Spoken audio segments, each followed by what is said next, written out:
ஒட்டடுப்பில் விரால் மீன் குழம்பும் விரால் மீன் வறுவலும் தாங்க பண்ண போகிறோம். வாங்க எப்படி பண்ணுறதுன்னு பார்க்கலாம். விரால் மீன் எடுத்துருக்கேங்க. தலை சின்ன சின்ன துண்டெல்லாம் போட்டு குழம்பு வைக்க போகிறோம்.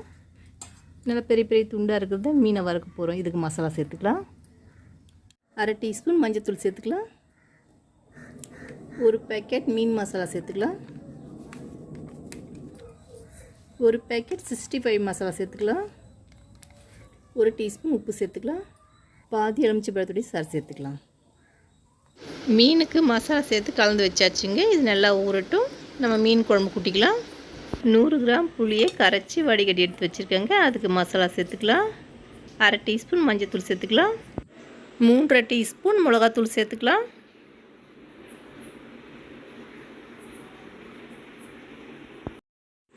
1/2 டீஸ்பூன் உப்பு சேர்த்துக்கலாம். குழம்புக்கு மசாலா சேர்த்து கலந்து வச்சாச்சுங்க. இப்போ தாளிச்சிக்கலாம். எண்ணெய் சூடாயிடுச்சுங்க. இப்போ கடுகு சேர்த்துக்கலாம். கடுகு பொரிஞ்சிச்சுட்டு இப்போ வெங்காயம் சேர்த்துக்கலாம். 1/4 டீஸ்பூன் உப்பு சேர்த்து வெங்காயம் நல்லா சிவந்து ஓரளவுக்கு வதக்கிலாங்க. வெங்காயம் நல்லா வதங்கிடுச்சுங்க. இப்போ தக்காளி சேர்த்துக்கலாம். தக்காளி கருவேப்பிலை சேர்த்துக்கலாம். தக்காளி இந்த அளவு வதங்கினதும் கரைச்சி வச்சுருக்க குழம்பு சேர்த்துக்கலாங்க.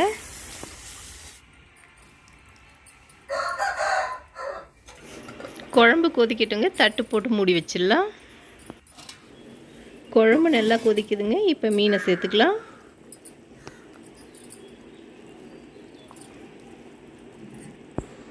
மீனை சேர்த்து கொதி வந்ததும் ஒரு மாங்காய் சேர்த்துக்கலாங்க. மீன் உடஞ்சிடாமல் கரண்டியை வச்சு மெதுவாக கலந்து விடலாங்க.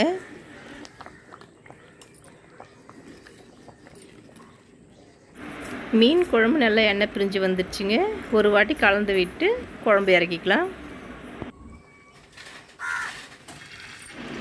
எண்ணெய் சூடாயிடுச்சுங்க. மீனை இப்போ ஒன்று ஒன்றா வச்சு வறுத்துக்கலாம்.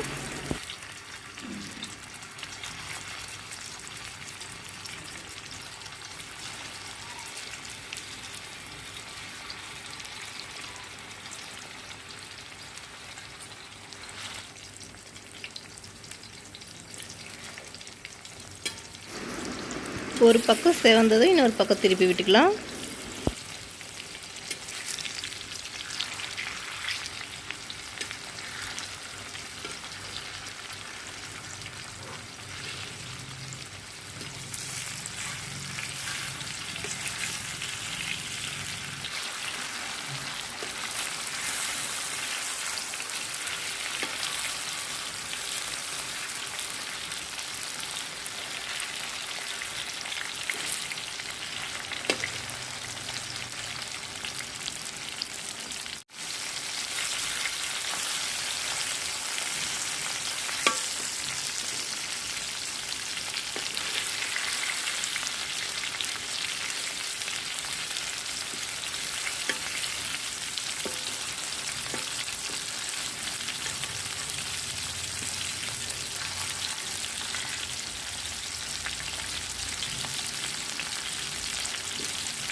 மீன் 2 பக்கமும் நல்லா செவந்துடுச்சுங்க.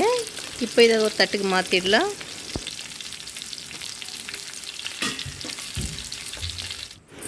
வீட்டு சமையலில் மீன் குழம்பும் மீன் வறுவலும் ரெடி ஆயிடுச்சுங்க. இது போல் வீட்டில் செஞ்சு சாப்பிட்டு பாருங்கள். பிடிச்சிருந்தால் லைக் பண்ணுங்கள், ஷேர் பண்ணுங்கள், நம்ம சேனலை சப்ஸ்கிரைப் பண்ணுங்கள், கூடவே பெல் பட்டனையும் ஆன் பண்ணுங்கள்.